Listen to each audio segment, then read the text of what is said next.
Ang tunay na kapayapaan ay nangangahulugang isang buhay na walang hirap o pagdurusa, kung saan maayos ang lahat.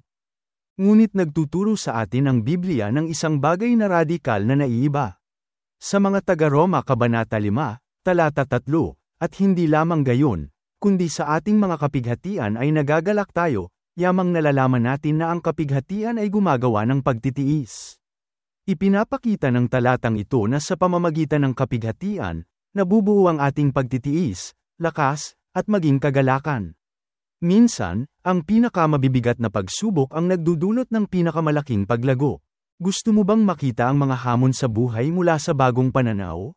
Mag-subscribe sa Banal na Mga Kontradiksyon at tuklasin kung paano ang mga pagsubok ay nagdadala ng mga hindi inaasahang pagpapala sa isang maikling kaisipan na magpapasimula ng iyong araw.